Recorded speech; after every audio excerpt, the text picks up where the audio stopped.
Thank you, everybody, and especially Ammar, the last speaker.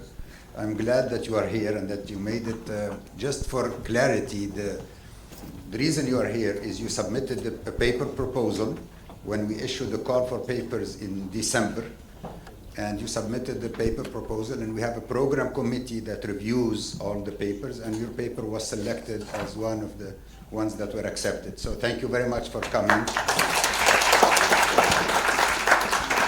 So we have about 15 minutes or 14 minutes. There are 2 microphones. Please stand next to the microphone.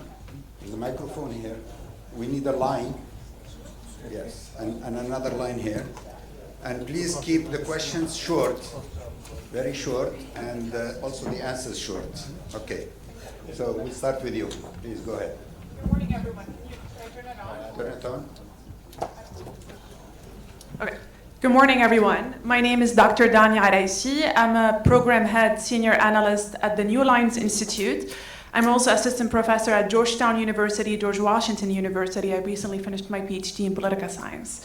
So it's great to know everyone here is also, there's a scientist in academics here. I have 2 questions for Shadi. Shadi, you mentioned that we had the means, or we misassessed the stability of the Middle East. You mentioned that we thought that it's stable, but yet it turned out it's not stable. My question is, did we really thought it's stable? Like, what kind of means we used? Because we looked at public opinion data, we had barometer data, and if we use that data, we can find that people were clearly expressing distrust in the government and the police and the political parties of the Arab Spring countries, but they were expressing trust in civil society organizations, in unions. So I don't think we did maybe the right assessment. I think maybe we should have done a better assessment for how the different political institutions in these countries are operating and why people have such a variations in the trust across political institutions. The New Lines has published a very good report with one of my authors here, Henry Rogers, about that, suggesting that policymakers maybe have better tools in their hands to make a better assessments for how democracy is actually working. And this really informed the work of Professor David on foreign aid in terms of like where money should go, to which political institution should go. It's based on the performance of political institutions instead of just giving money for more elections or more monitoring of elections. Maybe we should be more specific in this assessment. So maybe this is a question or comment. Okay, we're out of time. Thank you. Okay. That was a good one. Okay, next question here, Haytham, please, very quickly. We're out of time, so please keep it moving. I have 2 quick questions for anyone who wants to answer. Many policy makers argue that stability and security must come before democracy in the Middle East. Yet, decades of supporting authoritarian regimes have often produced repression, corruption, and eventually instability. What evidence suggests that a dictatorship-based strategy creates long-term stability rather than delayed political crisis? And my next question, did the Arab Spring fail because people rejected democracy, or because democratic transitions were undermined internally and externally? Thank you. Thank you very much. Next Thank question. you very much. We'll take 3 questions. Please write them down so you remember, because... Thank you very much. My name is Umair Nas. I teach international relations in Ankara Yildirim Beyazıt University in Turkey.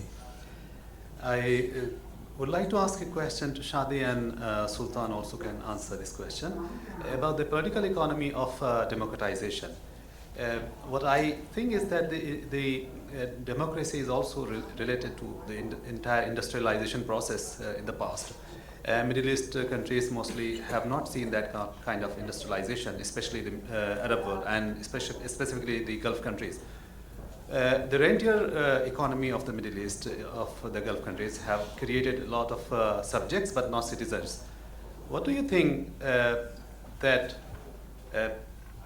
if there is an absence or shift from the rentier economy, will there be a democratized Middle East? And which country, I mean, most of the capitalist country today, they do not want a diversification of economy in the Middle East, especially in the Gulf countries. And from this point of view, should we also focus not just on theological questions of democratization in the Middle East, but also on the questions of political economy, which is actually holding the entire shift to democracy? Thank you very much. Okay, thank you. Next. So, hello, my name is Abu Sayyid Mahfouz. So, I'm asking as a US citizen, I would say. I work for US government, so it's my own person. My question is actually, first I thought maybe I'll ask Shadi because I'm familiar with his book, especially Islamic exceptionalism. Then as I hear everybody, I look like related to everybody, especially Brother Ammar. First I thought the young man probably nothing to do in India. Then I see he touched most of. So my question is, do we need to restudy or redefine both Islam and democracy? What that means is, Islam, as Brother Salam Mariyati mentioned, I think I studied actually Sharia, and I have my master's thesis on Sharia from International Islamic University, Malaysia. So I feel like from my experience, and I studied actually even Sudan, Pakistan, those who have so I said 80 to 90% Muslim, I would say, that totally misunderstood or misinterpreted the Sharia. And one of the things, one of the presentations I saw that it says, Hukuk al-Ibad. Okay. And that's the main part, human rights, that's the main part of Sharia. Okay, so first of all, we need to redefine, and we need to do our job. Second thing about democracy. So as brother mentioned, like now you see that one of the things, election engineering, and in America we see that, even in Virginia we see that redistricting, and we saw it happen in 2020. And so I think it's time to also redefine, re-understand what is democracy actually we mean. So that's my question. So basically, both sides, Islam and democracy, we need to re-understand or redefine. Okay, thank you. Yes, please. Yes, my name is Victor Beg. I'm an author, happen to be of Indian origin, and I'm Muslim. My wife was Hindu. We were married for 50 years. Now they call it love jihad in India. So thank you, Ammar, for your presentation, what's happening in India. I urge you to watch the USRF hearing a couple of weeks ago on India's authoritarianism and slide of democracy. My question is, Ammar, you haven't clarified how they are operating here in this country. And they are very prominent here. They have presence in Washington, D.C. They lobby, they got money. So you raised a point that why America is not, doesn't care. Well, because they have political pressure also from here. So it's very important for us to understand, you know, we have a strong coalition of Muslim, Hindu, Christian, the lead groups here, the Hindu American Foundation here. They sued us so that you know they were trying to use the same tactics what happens in India. If you speak up, you go to jail. Well, they didn't win. And they had hired one of the Trump lawyers to sue us, spent a few $100,000. So really, please, if you can, Ammar or anyone can explain. I know I'm supposed to ask questions, not talk about it. Thank you very much. Thank you very much. Please. Assalamu alaikum. My question is specifically for Dr. Sultan or any other person. You can give the answer. Based on the democracy in Middle East, then Muslim Brotherhood and Nahda Party, both of them were in the government. And do you think still if they could in the government, they could survive or they could run the country based on their ideology with the modern world, or in the future, they will be able to run the country based on the modern world? That's my question. Assalamu alaikum. My name is Nazir Ahmed from Giving Works. Thank you very much for what was an exceptionally good panel. Couple of questions. One is, I was surprised by the lack of explicit attention to the military relations between the West and other countries and the governments in the Middle East. It seems to me that even when you showed the chart of the aid going to the Middle East, a lot of those are also military assistance. And I want to know how much of the military establishment plays a role in the overall political discourse and the trajectory of power. I think that's an important question. Professor Mednicoff, you talked about the gap of the vacuum that's created by the evident withdrawal of American leadership. My question is that wouldn't you expect China and others to start filling that gap much more rather than the middle powers that you talk to? And would be actually an interesting point to better understand what those dynamics are. Thank you. Thank you.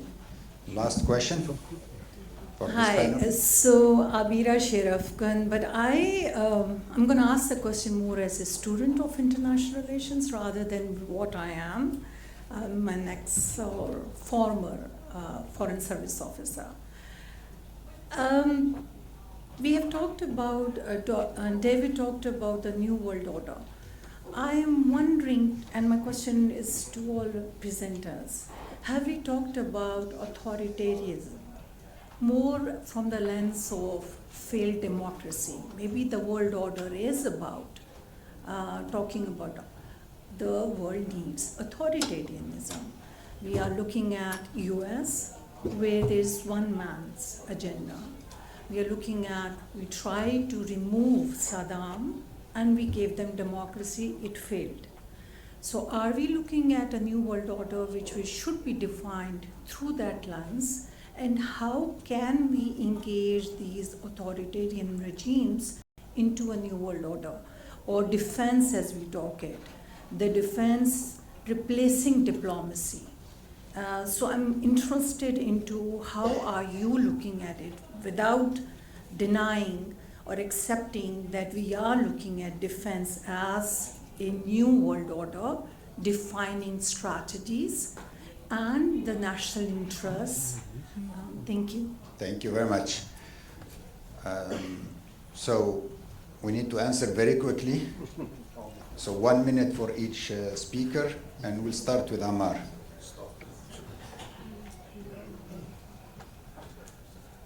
Okay, so I'll answer two questions. So the first one was about redefining Islam and democracy. My personal take. It was working. Try this. So my personal take is that Islamic democracy don't need to be redefined, but rather they need to be understood as these flexible systems whose compatibility depends on how we treat inclusion and rights. And to answer the other question directed to me, US tends to downplay these concerns about India, of course because there is that political pressure, and of course we need India to counterweight China. But I do think the US still needs to raise these concerns diplomatically. For example, linking partnerships and setting clear expectations on these civil liberties. Thanks very much. I will be quickly touching on that. Islam and democracy, I will always urge. I've been in the middle of these discussions from 1980s. Islam is a religion, democracy is a mechanism. If we understand that, I think we'll be. The problem is you're bringing it to ideology, then what happened after Arab Spring will happen again. Regarding security and stability, or which is first, when I was younger, I was more into freedom of expression and democracy. After spending more than 2 decades covering hostile areas and conflicts, I started to realize maybe people were looking for security and stability before democracy, which is not very ideal, not very rosy. However, that's the reality I've realized after all these years. Thank you. Thank you. Yes, some quick answers for the questions. Where's the democratization attempt during Arab Spring undermined? Yes, it was undermined. But the discussion is this: the way that it was undermined has ramifications globally and in the region in the ways that what led to the delegitimization of the idea of democracy as an ideal form.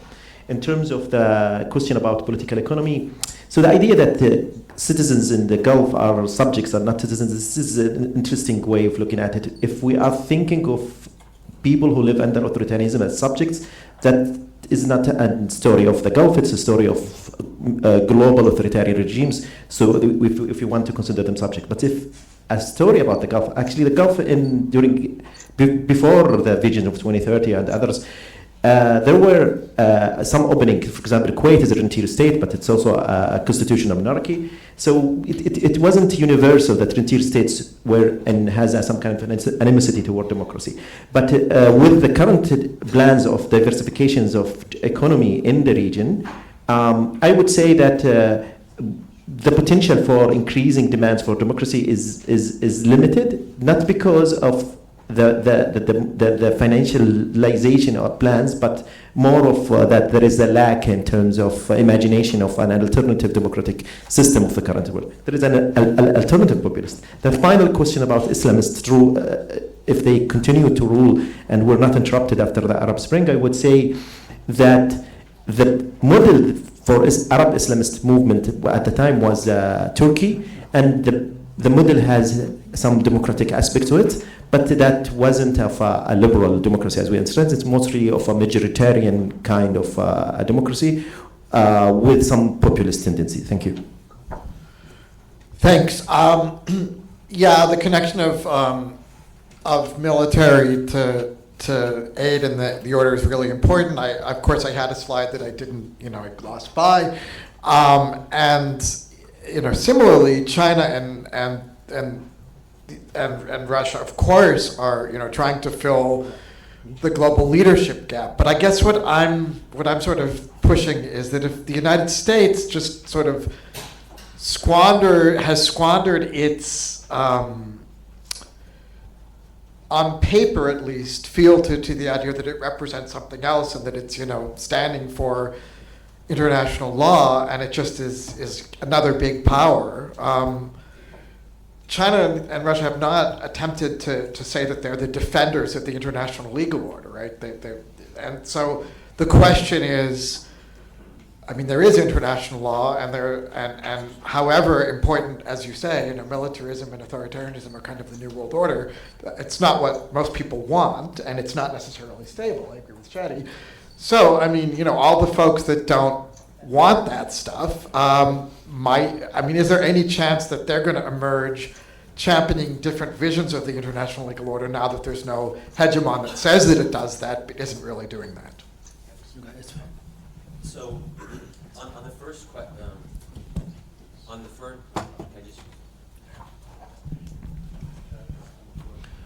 on the first question, I'm skeptical of civil society support being the focus of U.S. democracy promotion. I think civil society in much of the Arab world only narrowly represents the broader population. The groups that the U.S. has tended to support are secular, liberal, Western friendly. And I think what we saw particularly in Egypt is that large chunks of so-called civil society were actually quiet during the coup or even supported it. This is the problem that I think a lot of us are aware of, that liberals and secularists who we would think would support democracy don't actually support democracy in the Middle East. Some of them are the most anti-democratic actors. Why? The obvious reason is democracy often leads to Islamist parties doing well in elections. So I think that the mechanism we have to focus on from an American standpoint is top-down. It's based on the military-to-military relationship to condition aid to countries like Egypt, Jordan, and Morocco and put pressure on their leaders to open up their political system. In practice, that means saying, if you don't open up your political system or respect human rights more, we are going to suspend or cut military aid. We are the senior partner in these relationships. They needed us more than we need them. And so we have the leverage. And with countries like Saudi Arabia and the Emirates that don't receive military aid, but they do receive military weapons to the tune of billions of dollars from the US, we could ground the Saudi military in a few weeks if we completely suspended all military provisions, logistical support, maintenance, and spare parts. The problem is the US has never used its maximum leverage with these countries.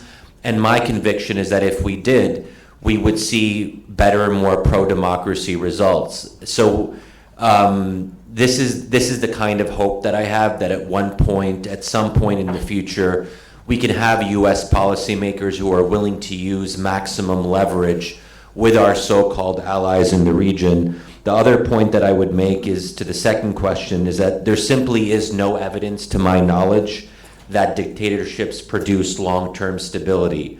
I haven't seen a single academic study, any empirical support making that case. I think it's very weak. Dictatorships simply don't produce long-term stability. So I think the case that we have is very strong. Unfortunately, we're on the losing side of this debate, and we should kind of question why that is. I tried to talk about some of the reasons that policymakers don't actually follow the kind of advice that people like us give. But I don't think that means that the case isn't strong. Please join me in thanking this wonderful panel.